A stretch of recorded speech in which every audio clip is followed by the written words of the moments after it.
பாமகவில் ராமதாஸ் அன்புமணி இடையே மோதல் வலுத்து வருவதாகவும் சட்டமன்ற தேர்தல் கூட்டணி தொடர்பாகவே தந்தை மகன் இடையே மோதல் ஏற்பட்டிருப்பதாகவும் திமுக கூட்டணிக்கு செல்ல ராமதாஸ் மற்றும் அவரது ஆதரவாளர்கள் விரும்புவதாகவும் அது மட்டுமல்லாது திமுக கூட்டணி வேண்டாம் என்பதில் அன்புமணி உறுதியாக இருப்பதாகவும் தகவல் கசிந்திருக்கிறது. ஏற்கனவே நாடாளுமன்ற கூட்டணி விவகாரத்திலும் இருவரிடையே கருத்து வேறுபாடு இருந்ததாகவும் பாமகவில் ராமதாஸ் அன்புமணி இடையிலான மோதல் இதனால் வலுத்து வருவதாக தகவல் வெளியாகி இருக்கிறது. இதுகுறித்த விவரங்களுக்காக இணைகிறார் நம்முடைய செய்தியாளர் ராஜேஷ். தொடர்ச்சியாக பாமகவில் என்ன நடக்குது அப்படின்றத நாமளும் பார்த்து கொண்டு இருக்கிறோம். பல்வேறு கட்டங்களில் இதற்கான காரணம் என்ன அப்படின்னு நம்ம கேட்கும் பொழுது பல காரணங்கள் சொல்லப்பட்டது. ஆனால் இந்த கூட்டணி குறித்து தீர்மானிப்பது தான் இதில் முக்கியமான ஒரு ரோலாக இருக்குது அப்படின்னு சொல்லப்படுது. என்ன நடக்கிறது, நமக்கு கிடைத்திருக்கும் தகவல் என்ன, விரிவான விவரங்களை பகிர்ந்து கொள்ளலாம். கௌதமி வணக்கம். தமிழகத்தில் முக்கிய கட்சிகளில் ஒன்றாக இருப்பது பாட்டாளி மக்கள் கட்சி. தற்போது அந்த கட்சியில் தந்தை மகன் இடையே ஏற்பட்டிருக்கக்கூடிய இந்த கருத்து வேறுபாடு என்பது கட்சிக்குள் ஒரு பெரும் சர்ச்சையை ஏற்படுத்தியிருக்கிறது. குறிப்பாக தேர்தல் நெருங்கக்கூடிய சூழலில் இது போன்று கருத்து வேறுபாடு ஏற்பட்டிருப்பது என்பது தமிழக அரசியல் வட்டாரத்திலும் கூட ஒரு பெரும் பேசுபொருளாகவும் பரபரப்பையும் ஏற்படுத்தியிருக்கிறது. பாமகவிற்குள் என்னதான் நடக்கிறது, எதற்காக இந்த பிரச்சனை என்று நாம் விசாரிக்கும் போது கூட்டணி தொடர்பாக பிரச்சனை என்று தகவல்கள் கிடைக்கின்றது. அதாவது டாக்டர் ராமதாஸ் பாமகவினுடைய நிறுவனர், அவரை பொறுத்தவரையிலே அவர் திமுக தலைமையிலான கூட்டணியை விரும்புவதாக சொல்லப்படுகின்றது.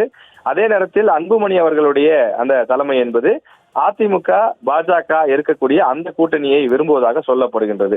இதற்கு உதாரணமாக அந்த மாநாடு சமீபத்தில் நடைபெற்ற வன்னியர் சங்க மாநாட்டையே மேற்கோள் காட்டுகிறார்கள்.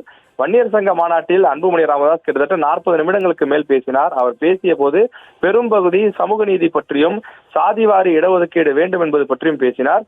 குறிப்பாக திமுக வன்னியர்களுக்கு துரோகம் செய்துவிட்டது, அவர்களுக்கு தேவையான இடஒதுக்கீட்டை கொடுக்கவில்லை, உச்ச நீதிமன்றம் சொல்லியும் கூட அவர்கள் இந்த இடஒதுக்கீட்டை இன்னும் கொடுக்காமல் வேண்டும் என்று காலம் தாழ்த்தி வருகிறார்கள், நேரில் சென்றால் வாக்குறுதி கொடுக்கிறார்கள் ஆனால் செய்ய மறுக்கிறார்கள் என்று முழுக்க திமுகவை சாடிதான் அன்புமணி அவர்கள் பேசியிருந்தார்.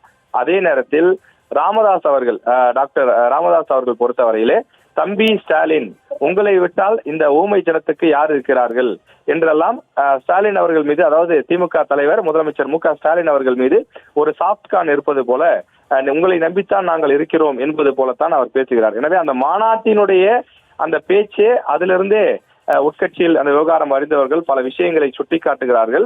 எனவே திமுக தலைமையுடன் கூட்டணிக்கு செல்வதா வேண்டாமா என்ற அந்த பேச்சு எழுந்த போதுதான் தொடர்ச்சியாக இந்த மோதல் கருத்து வேறுபாடு ஏற்பட்டிருப்பதாக சொல்கிறார்கள். இது உண்மைதானா என்பதை உறுதிப்படுத்துவதற்குரிய வகையிலே தான் அக்கட்சியினுடைய கௌரவ தலைவர் ஜி.கே. மணி அவர்களுடைய இன்று காலை சுமார் 11:30 மணிக்கு கொடுத்த பேட்டியும் கூட அப்படித்தான் இருந்திருக்கின்றது. பாமகவில் விரைவில் சுமூகமான சூழல் ஏற்படும், தற்போது சுமூகமான ஒரு சூழல் இல்லை என்பதை தான் அவருடைய பேட்டி வெளிச்சம் போட்டு காட்டியிருக்கின்றது. குறிப்பாக நேற்று இரவும் இன்று காலையும் தொடர்ந்து பாமக நிறுவனர் மற்றும் பாமக தலைவர் ஆகிய இருவரிடமும், அதாவது தந்தை மகன் இருவரிடமும் பேசி வருவதாகவும், விரைவில் இருவரும் நேரில் சந்தித்து பேசினால் இந்த பிரச்சனைக்கு சுமூக தீர்வு காணப்படும் எனவும் ஜி.கே. மணி குறிப்பிட்டிருக்கின்றார். எனவே இந்த விஷயங்களை எல்லாம் வைத்து பார்க்கும் போது தொடர்ந்து பாமகவிற்குள் கருத்து மோதல் நீடித்து வருவதாகவும், அங்க இருக்கக்கூடிய நிர்வாகிகளே தொடர்ந்து இரு அணிகளில் எந்த அணிக்கு செல்வது என்பது போலவும் சிலர் குழப்பத்தில் இருப்பதாகவும் அவருடைய பேட்டி மூலமாக தெரிந்து கொள்ள முடிகின்றது. தொடர்ந்து பாமகவிற்குள் இந்த பிரச்சனை நடப்பதற்கான காரணம் கூட்டணி தான் என்பதும், அதிலே திமுக அதிமுக தலைமையிலான கூட்டணிகளுக்கு செல்வதும், குறிப்பாக கடந்த 2024 நாடாளுமன்ற தேர்தலின் போது பாமக பிஜேபி தலைமையிலான கூட்டணிக்கு சென்றது. அதன் காரணமாக எம்பி தேர்தலில் 10 சீட்டுகளை பெற்றால் கூட ஒரு இடங்களில் கூட வெற்றி பெற முடியாத ஒரு சூழல் ஏற்பட்டதாக சுட்டிக்காட்டுகிறார்கள். சௌமியா அன்புமணி மட்டும் நெருக்கத்திலே சென்று தோல்வியை தழுவினார்.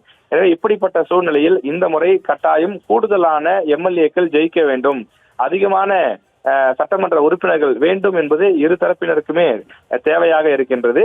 எனவே யாருடன் கூட்டணி அமைப்பது என்பது தொடர்பான விவகாரம் தான் மோதலுக்கு முக்கிய காரணமாக இருப்பதாக தகவல் கிடைத்துள்ளது.